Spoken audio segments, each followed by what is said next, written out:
welcome. I'm your host, Sharon Rolph, and you are listening to Fresh Courage coming to you on the Transformation Talk Radio Network. And I want to remind you, like I often do daily, do something that brings health, happiness, and wealth. Happiness, wealth, and health. And that's part of our theme today. It's Join the Living to 100 Club. I don't think I've ever really told you that I love to work with people to do longevity planning, a process that parallels financial planning and retirement. But this often starts with creating your core identity statement when you're living at your best. And then we use that as a framework for solving any boredom or depression or dissatisfaction that may come with too much time on your hands. So, my guest today is Dr. Joe Casciani, founder of the Living to 100 Club and past president of Concept Healthcare Psychology Group and CoHealth Psychology Services, with over 30 years in the field of clinical geropsychology. So, welcome, Dr. Joe. Thank you very much, Sharon. I'm glad to be here. Good. Yeah. What are we going to learn today, and why is this relevant? Well, I've worked with older adults for many years, and I've started my Living to 100 Club to help people make sure they have a positive perspective about aging, because we have had some stereotypes in the past that aging means decline and withdrawal and being alone. And, we have positive, fresh perspectives on aging now, and we're seeing more of the contributions that we can make as older adults. We're seeing a lot of the positive opportunities and a lot of the changes that bring new, fresh vitality and interest. And I think that's important that we recognize that. And we do have setbacks for sure. It's not always going to be a smooth road, but with every setback, we can still get up off the mat and keep that positive attitude. That's where I'm coming Yes. from. Yeah. Yes. And so you've seen a lot of this happen in the years of your work. So go ahead and tell us why you started Living to 100 Club. Yeah. Oh, Well, as you mentioned, I've worked with seniors and older adults for many years, and all of this work has been really in nursing homes. I've been a psychologist providing counseling, psychotherapy, assessment, evaluation. And I've also helped other psychologists come in and do this work. So I've trained them and managed their practices. And that was my work for about 30 years, managing these psychology practices. And I came to see, going into a nursing home is difficult, as that's no surprise to anyone. There's always changes, physical changes, and we can't live at home anymore. So we need some care, or sometimes we need 24-hour nursing care. But I've learned that the person's attitude about how they ended up in the nursing home really explains how well they do, how well they manage, how well they cope with that difficult stress. And sometimes with a certain attitude, they can come in for a short-term stay and they can manage to get back home. For example, if a person has a stroke and they're incapacitated, maybe they can't walk anymore, so they're in a wheelchair for the first time in their life. Well, some people might say, gee, this is what happens when you get old. I'm 75 or 85 and I'm going to be confined to a wheelchair. And other people would say, gee, I've had this stroke. People have told me that if I go to rehabilitation and physical therapy, I should be able to get back on my feet. So that's is the glass half full or half empty? It's the same model. How do we interpret that kind of event, and how do we cope with it? Do we say, okay, I've just got to resign myself to being dependent now? Or I say, gee, there's things that maybe I can do. And if I work hard at this, engage myself in my rehab, I can move on and maybe I can get back on my feet. So a lot of it is that helping the person kind of expand their views about what these events mean. How do they label these events? We can always label them differently depending on our attitude and our perspective on things. So it's that how we interpret events that is really central to how well we cope. Is there any difference, Dr. Joe, with whether the people have good family relations as to whether they're willing to go to rehab and try getting back on their feet? Does that play into it at all? Yeah, I think so. I think a lot of support that we have around us can make a big difference. And a lot of times when people go into nursing homes, it's because there's not a lot of family support, or the family support is not close by. It's not to say Yeah. anything bad about the families, but they're just not available, and they might be living in other parts of the country. So someone ends up in a nursing home, and they sometimes, often, don't have a lot of family support.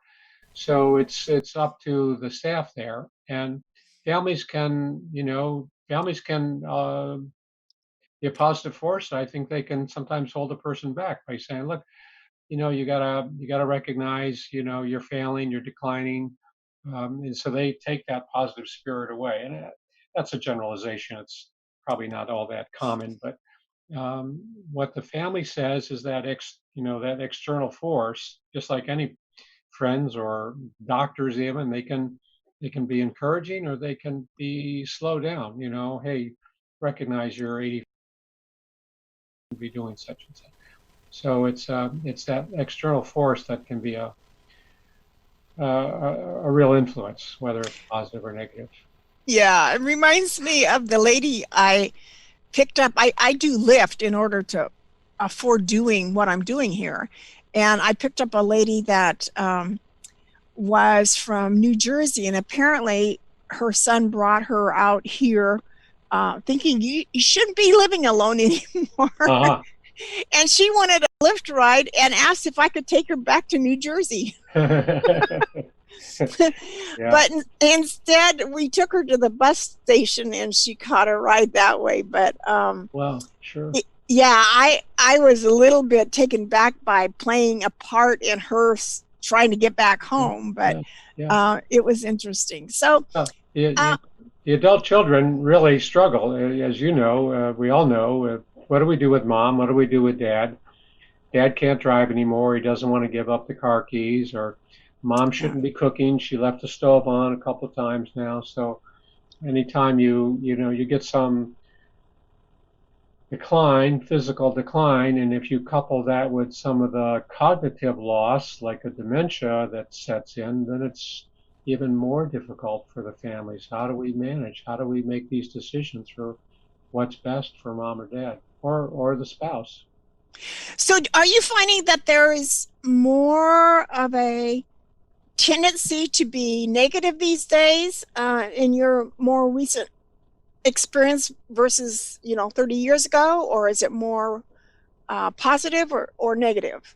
Yeah, that's a good question. I think we're seeing more of the upside to aging.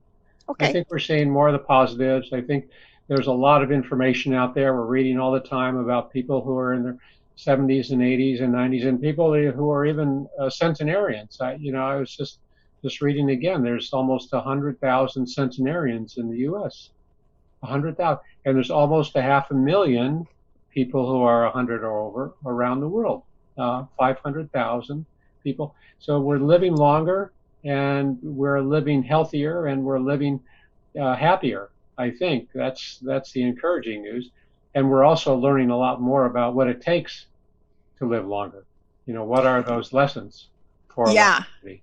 we're learning from each other, right? Yeah, if you know the work of the Blue Zones and the Buettner family, Nick Buettner was a guest on my radio show, and the Blue Zones is there are 5 geographic areas around the world, and they were discovered by Dan Buettner and some team of archaeologists, and they found that these zones have the highest concentration of centenarians. So what they do is go in and study what's common in all these people that live. And there's an area in Greece and Costa Rica and Southern California and Japan. So we have these 5 geographic areas, and we're understanding now what are the commonalities. So that word is getting out. We're really understanding, and there's more that we can do to kind of spread the word, and that's part of my goal. When I do my radio show, I have a lot of guests talking about what are the strategies to successful aging. Yeah. Yeah. I'm so glad that there's, because I think we need a movement to help people understand that you don't have to be a rocking chair. When you retire, that there's many years left for us all to be engaged vitally and with meaning. So, all right. So when we come back from a break here, we're going to talk to Dr. Joe about what's this 100 Living to 100 Club and what's in it for members. And he has a tagline, turning aging on its head. And let's see what he says that means. Anyway, okay, stay tuned.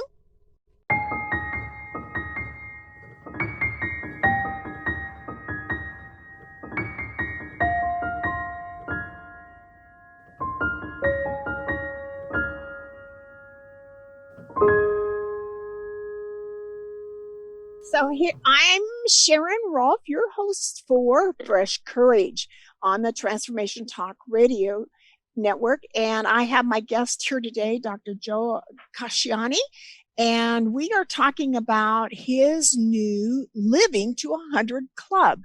So what is this club about and what's in it for your members, Joe?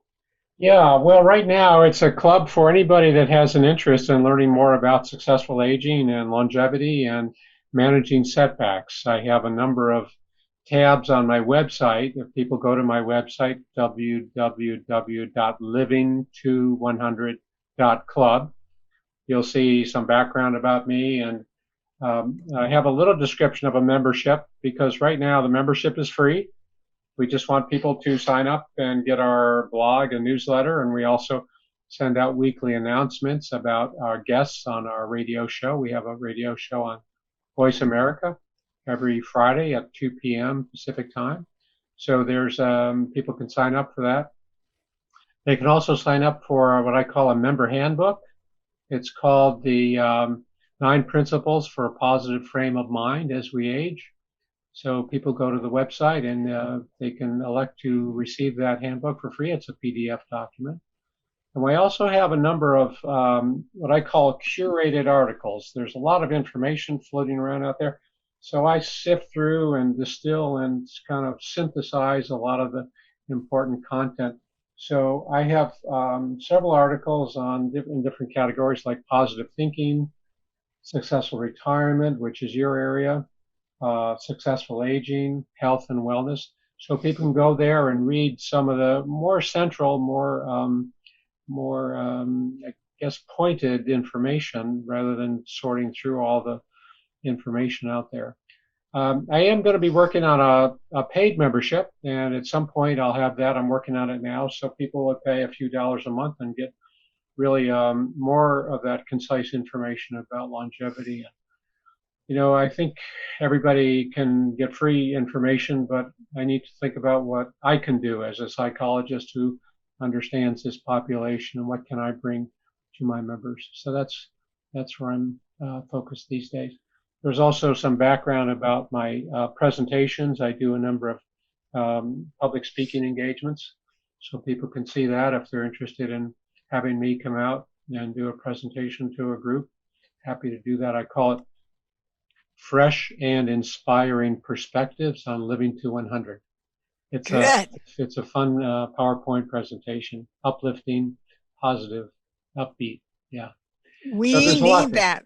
Yeah, we need that. Yeah, there's a lot there, and I've been working at this kind of, I won't say part-time, but I've had a full-time job, and I do this on the side. So it's now where I've kind of sold my practice, and I'm part-time with a new buyer of the company, so I've got more free time in my schedule to build my website. And then I love doing my radio show, so people can actually get recordings of the past episodes. I've had about 30 episodes so far, and people can go there and listen to past episodes. I've got some exciting episodes coming up. Well, I'll qualify that word exciting. I have 3 people coming to talk about oncology and cancer for the population, and how they help. One is going to be a psychologist, and one is a nutritionist, and one is a chaplain. So for the next 3 weeks, I'll be doing those on my radio show. But just the same, it's an opportunity for me to get to talk with people and learn more about what they're doing, share some of their work. I had a neurologist who talked about his work with dementia and researching vascular dementia. I've had gerontologists. I've had couples counselors. So it's a lot of fun. It's a lot of fun. So what do you mean exactly by turning aging on its head? Yeah. Well, that's a good question. For me, it comes down to the fact that age is only a number. Age doesn't say anything about what we can do or should not do. It's only a number, a chronological number of how many years we've been on the earth. So turning aging on its head to me is, don't get locked into stereotype views about what you should be doing as you age. Don't get stuck in what people expect of you or say you should not be able to do. Age is only a number, and we turn aging on its head, meaning don't get caught up into those traps about being old. There's a lot more opportunity than we're even aware of. I think that happens sometimes with depression. I've worked a lot with this nursing home population, and a fair amount of them they're depressed. They say, what's the use? They have a hopeless, kind of helpless attitude about aging.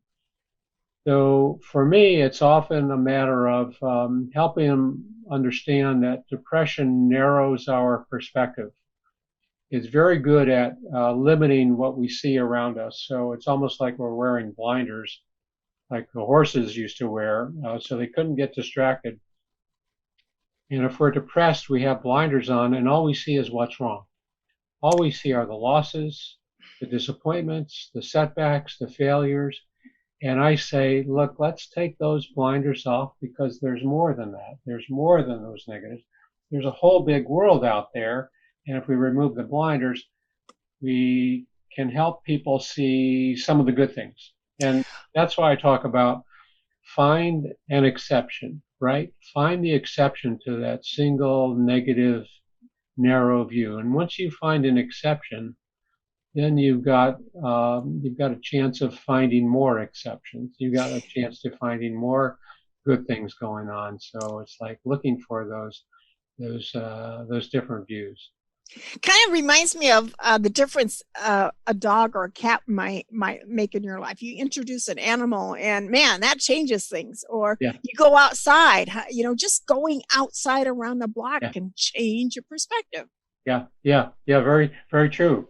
Because we get stuck. It's like we're wearing filters, and the only thing that comes in is these negative. I remember talking with one woman. She was in the nursing home for many years, and she was very unhappy and very angry and irritable and cranky, and could find nothing good about being in the home. And I would ask her, is there just one thing that brightens your day, or one thing that helps you look forward? And she said, well, the maintenance man is kind of nice when he comes into my room. So I said, okay, all right, so that's a breakthrough. We can find one thing. There's probably more.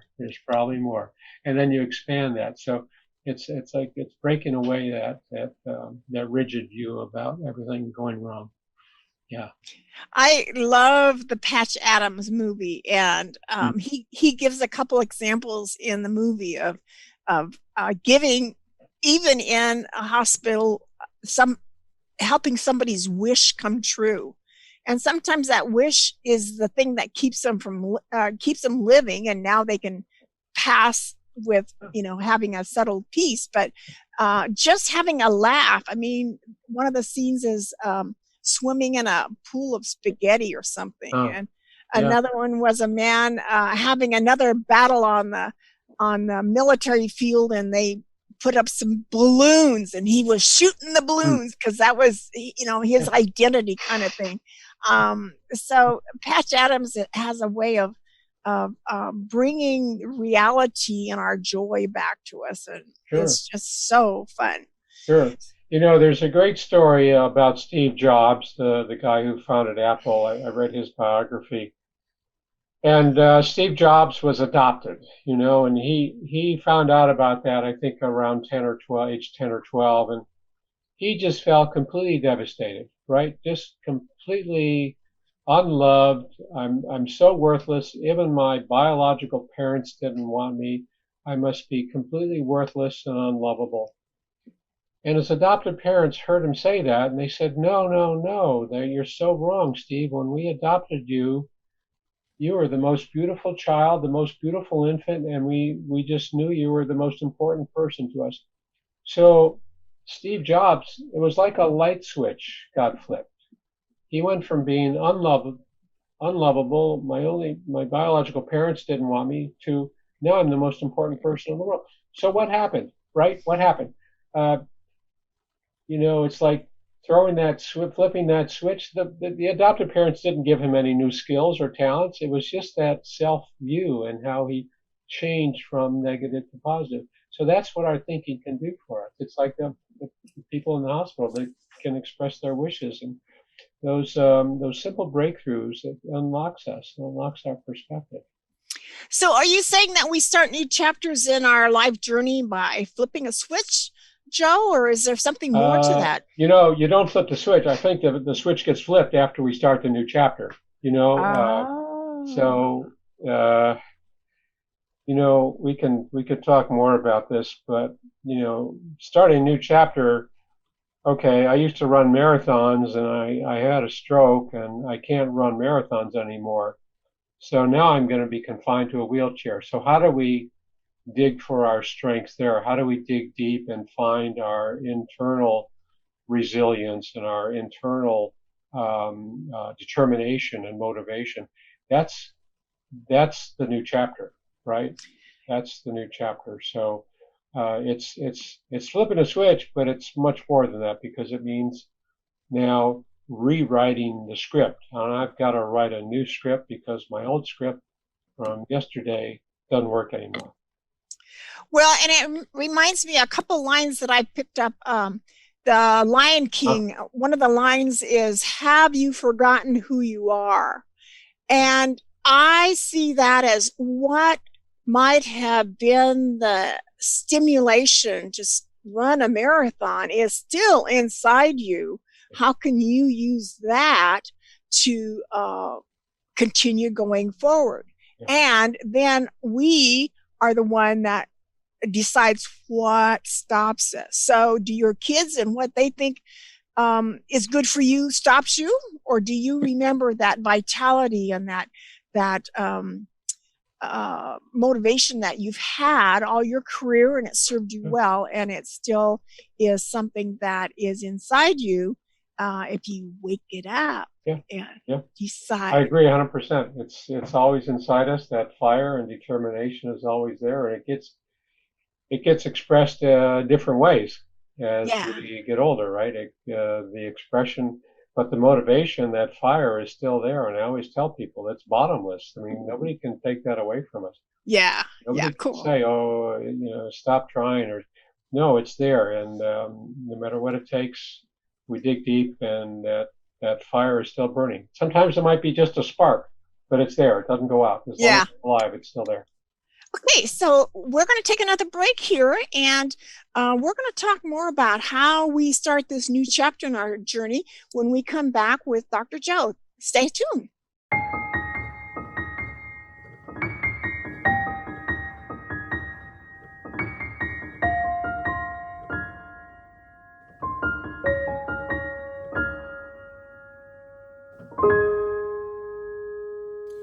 Hey, thanks for coming back. You are listening to Fresh Courage. It's your time to shine on the Transformation Talk Radio Network, and I'm your host, Sharon, Rolph. And with me today is a guest, Dr. Joe Casciani from California area, and we've been talking about this mindset about aging, and where that aging is just a number. It's how you look at it. Is it something that stops you, or is it something that motivates you to do more and keep giving? So let's see. What could we do to, if we have setbacks, Dr. Joe, how do we cope with that and move forward? As a psychologist, what kind of techniques did you see that worked for people? Sure. Yeah. A lot of the time it's helping people understand that what I say is, your body's not cooperating anymore, right? You've had a stroke, or you have a heart condition, or you have diabetes, or you have, respiratory disorder like emphysema or COPD. Your body's not cooperating, but that doesn't mean the me, the I inside doesn't have control. I still have that control. My body doesn't cooperate. So I would often say to people, look, you're the captain of your ship. Your body doesn't cooperate, but you're steering the ship, right? And you do the best you can. And I would call this one woman captain, and she had a stroke, and she was stuck in bed. And in one week, I said, Captain, how was your week? She said, well, my ship ran aground. I fell while I was trying to walk. She was walking with a rehab therapist. My ship ran aground. So I say, okay, time to get up. We get up and steer the ship around and try again. Now, sometimes I'm not making light of this at all. It's not just a matter of mind over matter. We know that. But the outlook that we have and that determination can bring us a long way. So I know this story we had in San Diego. A man who lived here, he was the first double amputee triathlete. Lost both legs and both arms as a child. His name is Roderick Sewell. And he competed in this triathlon. I think it was in Hawaii, running, swimming, and biking. And he was the first person who completed this triathlon as a double amputee, right? He would run on the blades. He was able to, bicycle on the paddleboard, and I forget, but he compensated. He compensated for his losses. So that's just a little single small example of what we're capable of with that determination and that motivation. Well, it makes me think of when we're young kids, we find ways to compensate. I mean, like if you're I was in a family of 5, and if I feel like I'm not getting the airtime from mom and dad, how am I going to do that? Yeah. And for some reason I chose good grades. I didn't want to rock the boat was my mantra, I guess then, but we find ways to get our attention needs met.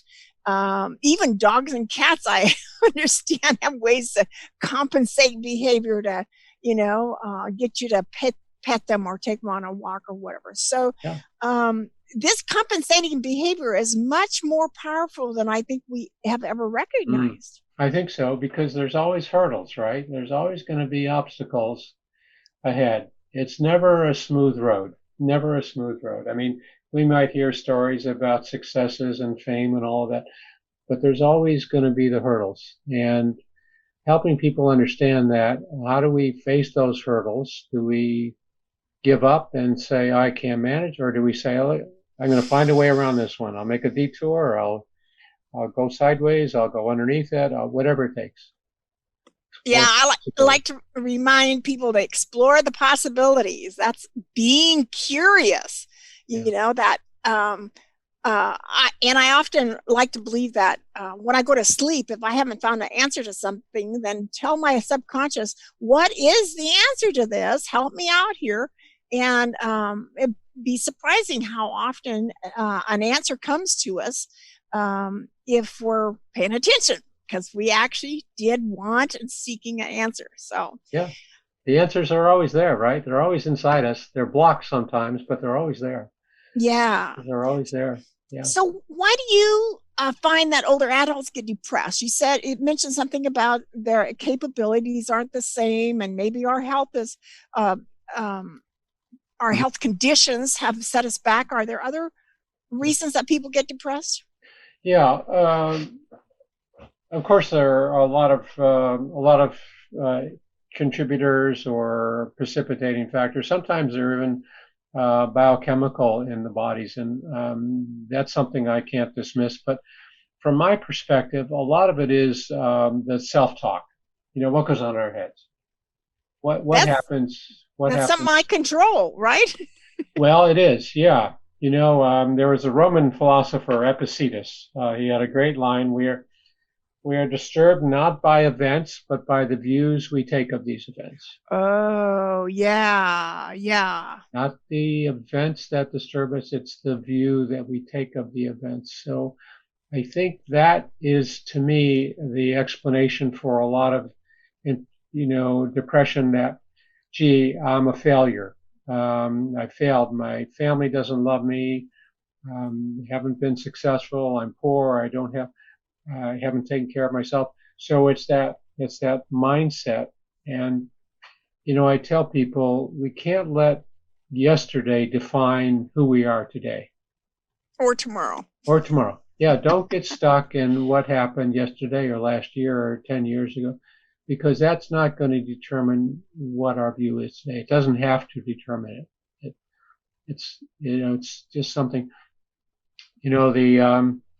I like to use this analogy. When I speak to groups, I divide it into two halves, and I say the group on the left, I want you to look around the room and find everything that's wrong, all the scuff marks, the stains on the carpet, the curtain, the blinds that aren't closing right. Find everything that's wrong.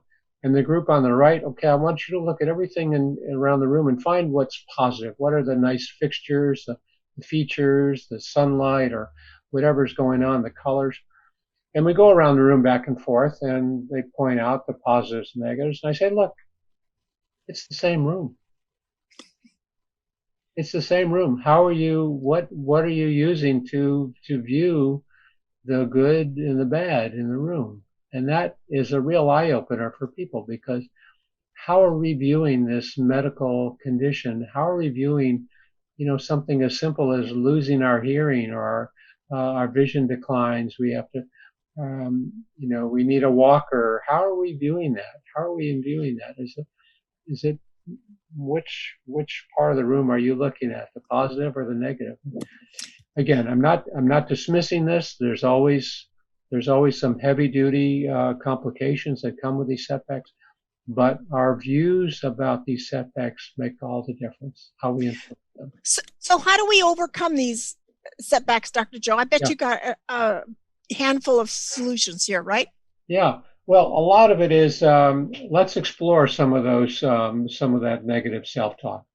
Let's put that on the table and say, all right, what happens when you don't hear from your children? What does it mean? Right? Your children don't call or contact or come and visit anymore. They don't visit you in the home. They don't visit you at the retirement. What does that mean? And, well, you look at all kinds of different interpretations, and you say, oh, all right, so what are the facts here? How do we know for sure? What do we know for sure? Yeah. So it's those kind of, if we explore those kind of irrational or kind of jump to conclusions. Yeah, jumping to conclusions, right? Yeah, we catastrophize. We take an event and we make what can be a neutral event, and we turn it into something like a catastrophe, and that's dangerous, because those start to pile up, and eventually we can't get out from under them. And let's unburden ourselves with some of those heavy-weighted, negative interpretations. So, do you have another tool? Oh, yeah. I always like to ask people to, let's look in the past at what you've been good at, right? Yeah, Let's I like see that one. what you've been successful at. There was a famous gerontologist by the name of Robert Butler, and he talked about looking, kind of a life review, looking at what we've accomplished in the past.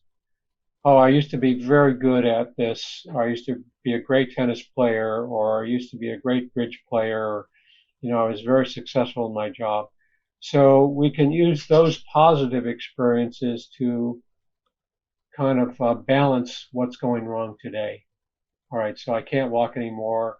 I have a heart condition. I need to be on oxygen. So there are negatives, but let's balance that with the positives. And we do this life review and we say, okay, there's some things that aren't so good, but there are a lot of things that I was very good at in the past. So it's that life review process that can be very helpful. I'm starting to challenge myself when I see somebody, on the sidewalk or in a crosswalk that's moving slow, and I'm starting to imagine what their vitality used to look like, and trying to appreciate that they had, looked different. They had color in their skin and their body, and they were vital at one time, and to appreciate where they have come from. So, okay, we're going to take another quick break here. And when we come back, we're going to ask Dr. Joe, what is successful aging after all? So stay tuned.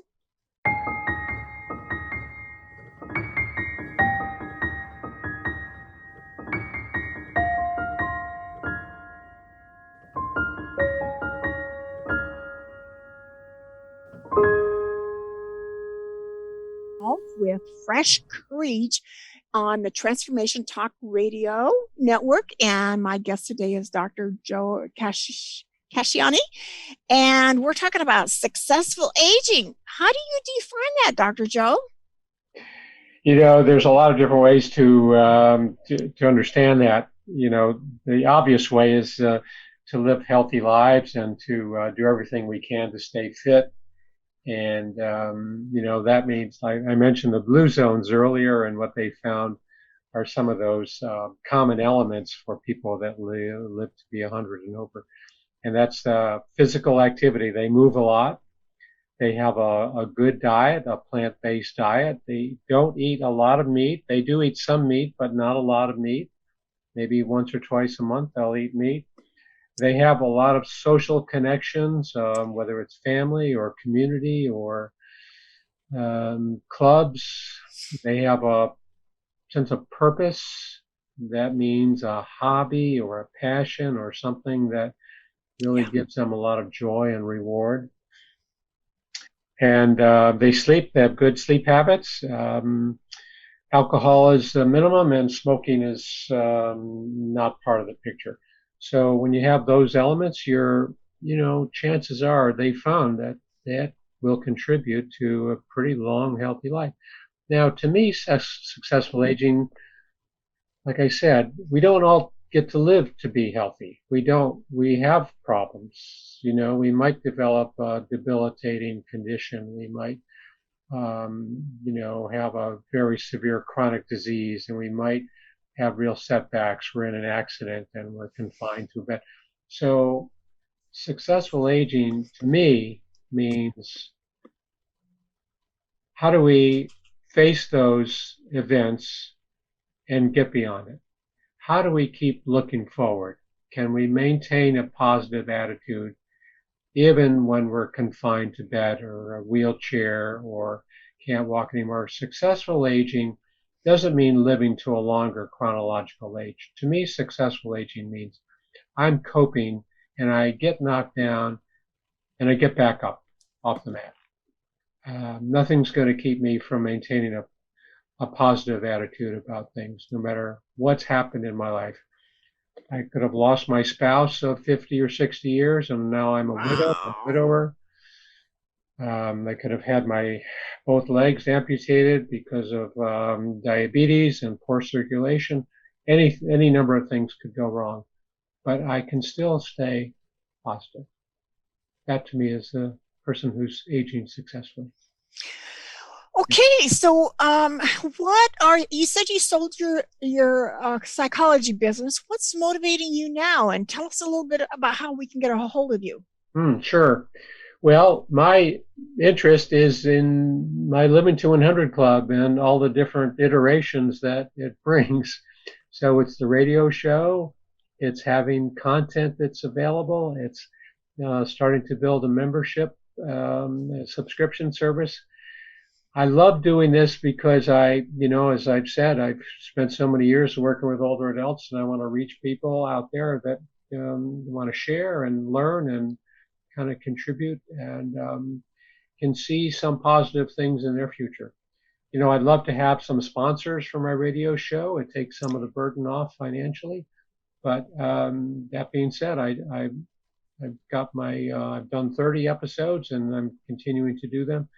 So that's a real motivator for me. I just enjoy that. And the more people I talk with and, just learning more about interacting on social media, on Facebook and, LinkedIn and Twitter and all of that, it's just more of an evolution. And I'm always learning. I've recognized that as you said, you love to learn new things, and I love to learn new things and keep on stretching and stepping out of my comfort zone, because comfort zone is safe and predictable, but it doesn't always offer a lot of opportunities, and we want to have more opportunities, right? Okay, so Dr. Joe says his website, in case you haven't gotten that yet, is living100.club. So I thought club is